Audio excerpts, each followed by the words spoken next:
Hi everyone welcome back. ನೀವು ನೋಡ್ತಿದ್ದೀರಾ student solution YouTube channel. T ಅಪ್ಡೇಟ್ಗೆ ಸ್ವಾಗತ. ಸಾಕಷ್ಟು ಕಮೆಂಟ್ಗಳು ಬರ್ತಾ ಇದ್ದಾವೆ. 81 ಆಗಿದೆ ನಮ್ಮನ್ನ ಪಾಸ್ ಅಂತ ಕನ್ಸಿಡರ್ ಕೂಡ ಮಾಡ್ತಾರೆ. 89 ಆಗಿದೆ, 90 ಕೂಡ ಆಗಿದೆ. ನಮ್ಮನ್ನ ಪಾಸ್ ಅಂತ ಕನ್ಸಿಡರ್ ಕೂಡ ಮಾಡ್ತಾರೆ. 89 ಆಗಿದೆ ಅಂತ ಹೇಳಿ ಕನ್ಸಿಡರ್ ಮಾಡ್ತಾರೆ ಅಂತ ಹೇಳ್ತಾ ಇದ್ರೆ ಕ್ಲಾರಿಟಿನ ಕೊಡ್ತೀನಿ. ಚಾನಲ್ಗೆ ಸಬ್ಸ್ಕ್ರೈಬ್ ಆಗಿ, ವಿಡಿಯೋ ಇಷ್ಟ ಆದರೆ ಲೈಕ್ ಮಾಡಿ. ಇಲ್ಲಿ ಬಾರ್ಡರ್ ಇರೋ ವಿದ್ಯಾರ್ಥಿಗಳಿಗೆ ಮೇನ್ ಪ್ರಾಬ್ಲಮ್ ಏನಾಯ್ತು ಗೊತ್ತಾ, ಇಲ್ಲಿ ನಿಮಗೆ ಕ್ವಾಲಿಫೈ ಆಗಿಲ್ಲ ಅಂದ್ರೆ ಓಕೆ, ನೀವು ಜಾಸ್ತಿ ಮಾರ್ಕ್ಸ್ ತೆಗೆದಿರ ಅಂದ್ರೆ ಓಕೆ, ಈ ಬಾರ್ಡರ್ ಇರ್ತಾರ ವಿದ್ಯಾರ್ಥಿಗಳಿಗೆ ಬಹಳ ಕಷ್ಟ ಆಗುತ್ತೆ ಅನ್ಕೋತೀನಿ, ಬಹಳ ತೊಂದರೆ ಆಗುತ್ತೆ ಅನ್ಕೋತೀನಿ. ಇಲ್ಲಿ ನಿಯಮದ ಪ್ರಕಾರ 2A 2B 3A 3B and OBC ವಿದ್ಯಾರ್ಥಿಗಳಿಗೆ 150ಕ್ಕೆ ಮಿನಿಮಮ್ 90 ತೆಗಿಬೇಕು. ಅಂದ್ರೆ ನಿಮಗೆ ಆನ್ ಅವರೇಜ್ 60%, 60% ಆಗುತ್ತೆ, ನಿಮ್ಮನ್ನ ಎಲಿಜಿಬಲ್ ಅಂತ ಹೇಳಿ ಕನ್ಸಿಡರ್ ಕೂಡ ಮಾಡ್ತಾರೆ. ಇವರು SC ST ಕ್ಯಾಟಗರಿ 1 ಅವ್ರು ನಿಮಗೆ ಡಿಫ್ರೆಂಟ್ಲಿ ಅಬಲ್ಡ್ ಪರ್ಸನ್ಸ್ ಆಗಿದ್ರೆ ನೀವು 150ಕ್ಕೆ 82 ತೆಗಿಬೇಕು. ಅಂದ್ರೆ 55% ಆಗುತ್ತೆ, ನಿಮ್ಮನ್ನ ಎಲಿಜಿಬಲ್ ಅಂತ ಕನ್ಸಿಡರ್ ಕೂಡ ಮಾಡ್ತಾರೆ.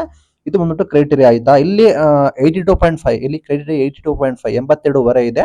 ನಿಮ್ಮನ್ನ 82 ಬಂದ್ರೆ ಕೂಡ ನಿಮ್ಮನ್ನ ಕನ್ಸಿಡರ್ ಕೂಡ ಮಾಡ್ತಾರೆ, ಪಾಸ್ ಅಂತ ಘೋಷಣೆ ಕೂಡ ಮಾಡ್ತಾರೆ. ಯಾಕಂದ್ರೆ ಲಾಸ್ಟ್ ಬಾರಿ ಕೂಡ ಮಾಡಿದ್ದಾರೆ, ಅದನ್ನ ತಲೆ ಕೆಡಿಸುವ ಅಗತ್ಯತೆ ಇಲ್ಲ. ಇಲ್ಲಿ 150ಕ್ಕೆ 90 ತೆಗೆದಿರಾ, 89 89 ತೆಗೆದ್ರೆ ನಿಮ್ಮನ್ನ ಕನ್ಸಿಡರ್ ಮಾಡೋ ಸಾಧ್ಯತೆಗಳು ಕೂಡ ಕಡಿಮೆ ಇರ್ತವೆ 89ಗೆ.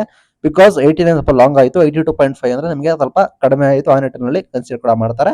ಇಲ್ಲಿ ಬೆನಿಫಿಟ್ಸ್ ಏನಂದ್ರೆ ಲೈಕ್ ನಿಮಗೆ ಔಟ್ ಆಫ್ ನೀವು 90 ಅಂಕನ ನೀವು 150ಕ್ಕೆ ತೆಗೆದ್ರೆ ಅದನ್ನ ಇಂಟು 100 ಮಾಡಿದ್ರೆ ನಿಮಗೆ 60 ಆಗುತ್ತೆ. 60 ಮೀನ್ಸ್ 60% ಅಂತ, ಅದನ್ನ ನಿಮ್ಮನ್ನ ಪಾಸ್ ಅಂತ ಕನ್ಸಿಡರ್ ಕೂಡ ಮಾಡ್ತಾರೆ. ನೀವು ತೆಗೆದಿರೋ ಅಂಕ ಸಿಂಪಲ್ ಒಂದು ಕ್ಯಾಲ್ಕುಲೇಟರ್ ತಗೊಳ್ಳಿ, ನೀವು ಎಷ್ಟು ಅಂಕ ತೆಗೆದಿದ್ದೀರಾ ನಿಮ್ಗೆ ಎಷ್ಟು ಕ್ಯಾಲ್ಕುಲೇಟ್ ಮಾಡ್ತೀರಾ ಅದನ್ನ ಹಾಕೊಳ್ಳಿ, ಡಿವೈಡೆಡ್ ಬೈ ಔಟ್ ಆಫ್ ಎಷ್ಟಿದೆ, ಲೈಕ್ ಎಷ್ಟು ಗ್ರೇಸ್ ಮಾರ್ಕ್ಸ್ ಅಥವಾ ಅಬ್ಜೆಕ್ಷನ್ ಎಲ್ಲ ಕಳೆದ್ರೆ ಎಷ್ಟಿದೆ, ಅವ್ರು ನಿಮಗೆ 150 ಅಂತ ಹಾಕೊಳ್ಳಿ, ಇಂಟು 100 ಮಾಡಿ 60% ಬಂದ್ರೆ ನೀವೇನಾದ್ರು 2A 2B 3A 3B ಇದ್ದೆ 60 ಅಂಡ್ ಅಬೌವ್ 60 ಇದ್ರೆ ನಿಮ್ಮನ್ನ ಎಲಿಜಿಬಲ್. ನೀವೇನಾದ್ರೂ category 1 SC ST different label persons ಆಗಿದ್ರೆ 82 ಆರ್ 82.5 ಅಂಕ ಇದ್ರೆ ಅಬೌವ್ 55 ಅಂಡ್ ಎಕ್ಸಾಕ್ಟ್ಲಿ 55% ಇದ್ರೆ ನಿಮ್ಮನ್ನ ಎಲಿಜಿಬಲ್ ಅಂತೇಳಿ ಕನ್ಸಿಡರ್ ಕೂಡ ಮಾಡ್ತಾರೆ. ನೀವು ಅಲ್ಲೇ TET ನಿಮಗೆ ಸರ್ಟಿಫಿಕೇಟ್ ನ ಡೌನ್ಲೋಡ್ ಮಾಡ್ಕೋಬಹುದು. ಯಾಪನ ಇದೆ ಅರ್ಥ ಆಯ್ತು ಅನ್ಕೋತೀನಿ. ಲೈಕ್ ಇಲ್ಲಿ ಬಾರ್ಡರ್ ಇರೋ ಏನು ಪ್ರಾಬ್ಲಮ್ ಅಂದ್ರೆ ಲೈಕ್ ಇಲ್ಲಿ 82 ಇದ್ರೆ ಪಾಸ್ ಕನ್ಸಿಡರ್ ಕೂಡ ಮಾಡ್ತಾರೆ. ಇಲ್ಲಿ 89 OBC ಇದ್ದಾರೆ, 89 ಕನ್ಸಿಡರ್ ಮಾಡೋದು ಯಾವಾಗ ಅಂದ್ರೆ ಲೈಕ್ ಇನ್ ಕೇಸ್ ನಿಮಗೆ ಗ್ರೇಸ್ ಸಿಕ್ಕಿದ್ರೆ, ಫಾರ್ ಎಕ್ಸಾಂಪಲ್ ನೀವು 89 ಅನ್ಕೊಳ್ಳಿ, ಗ್ರೇಸ್ ಸಿಕ್ತು ಅನ್ಕೊಳ್ಳಿ, ಡಿವೈಡೆಡ್ ಬೈ 148 ಅನ್ಕೊಳ್ಳಿ, ಲೈಕ್ 2 ಗ್ರೇಸ್ ಇತ್ತು ಅದನ್ನ ರಿಮೂವ್ ಮಾಡಿದ್ರೆ ಅನ್ಕೊಳ್ಳಿ, ಆಗ ನೀವು ಇಂಟು 100 ಮಾಡ್ಬಿಟ್ರೆ ನಿಮಗೆ ಸ್ವಲ್ಪ ಬಾರ್ಡರ್ ಬರ್ತೀರಾ, ಲೈಕ್ ಇನ್ನು ಕೂಡ ಲೈಕ್ ಇಲ್ಲಿ 82.5 ಇಲ್ಲಿ ಹೀಗೆ 0.5 ಬಾರ್ಡರ್ ಆಯ್ತು, ಆ ಬಾರ್ಡರ್ಗೆ ನೀವು ಕೂಡ ಬರ್ತೀರಾ.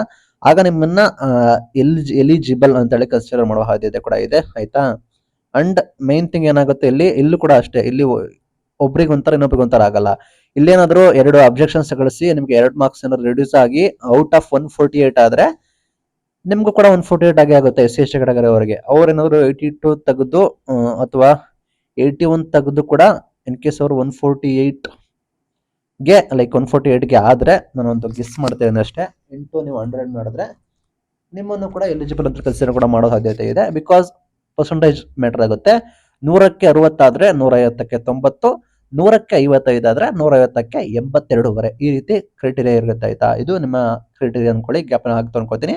ಇಲ್ಲಿ ಯೂಶಲಿ 82 ಇದ್ರೆ ನೀವು ಫುಲ್ ಸೇಫ್ ಮಾಡಲ್ ಇದ್ದೀರಾ, ಆರಾಮಾಗಿ ನಿಮ್ಮನ್ನ ಎಲಿಜಿಬಲ್ ಅಂತ ಕನ್ಸಿಡರ್ ಕೂಡ ಮಾಡ್ತಾರೆ.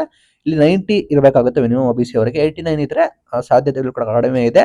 ನೀವೇನಾದ್ರೂ 150 ಇದ್ದಿದ್ದು, ಲೈಕ್ 150 ಇದ್ದಿದ್ದು ಇನ್ ಕೇಸ್ ಏನಾದ್ರು ಗ್ರೇಸ್ ಅಂಕ ಬಂದು ಅಬ್ಜೆಕ್ಷನ್ ಫಿಲ್ ಮಾಡಿ ಒಂದು ಅಂಕ ರಿಡ್ಯೂಸ್ ಕೂಡ ಆದ್ರೆ ಲಕ್ ಕುಲಾಯಿಸು ಅನ್ಕೋತೀನಿ. 89 ಇರೋರಿಗೆ ಆರಾಮಾಗಿ ಸಿಗುತ್ತೆ. ಇದು ಬಂದ್ಬಿಟ್ಟು ಕ್ರೈಟೀರಿಯಾ, ಇದು ಎಲಿಜಿಬಿಲಿಟಿ ಕಡ್ಡಾಯವಾಗಿ ತೆಗಿಬೇಕಾಗುತ್ತೆ. ಇಲ್ಲಿ ಯಾರಿಗೆ ತೊಂದರೆ ಇದ್ರೆ, ಯಾರು ಬಾರ್ಡರ್ ಇದಾರೆ ಅವ್ರಿಗೆ ತೊಂದರೆ, ನೀಟಾಗಿ ನೋಡ್ಕೊಳ್ಳಿ. ಡೌಟ್ ಇದೆ ಕಮೆಂಟ್ ಮಾಡಿ ತಿಳಿಸಿ. ಗ್ರೇಸ್ ಮಾರ್ಕ್ಸ್ ಯಾವಾಗ, ರಿಸಲ್ಟ್ ಯಾವಾಗ, ಅದು ಇನ್ನು ಕೂಡ ಅಬ್ಜೆಕ್ಷನ್ ಇನ್ನು ಕೂಡ ಟೈಮ್ ಮುಗಿದಿಲ್ಲ. ನಂತರ ನಿಮಗೆ ಅಬ್ಜೆಕ್ಷನ್ ಮುಗಿಸಿ ಫೈನಲ್ ಕೀ ಆನ್ಸರ್ ಬಿಟ್ಟ ನಂತರ ನಿಮಗೆ ರಿಸಲ್ಟ್ ಘೋಷಣೆ ಆಗುತ್ತೆ. ಅದ್ರ ಬಗ್ಗೆ ಬೇಕಾದ್ರೆ ವಿಡಿಯೋ ಬೇಕಂದ್ರೆ ಹೇಳಿ, ನಾನು ಮಾಡಿ ತಿಳಿಸ್ಕೊಡ್ತೀನಿ. ಇದು ಹೇಳ್ತೀನಿ video. Thank you for watching till end. Thank you.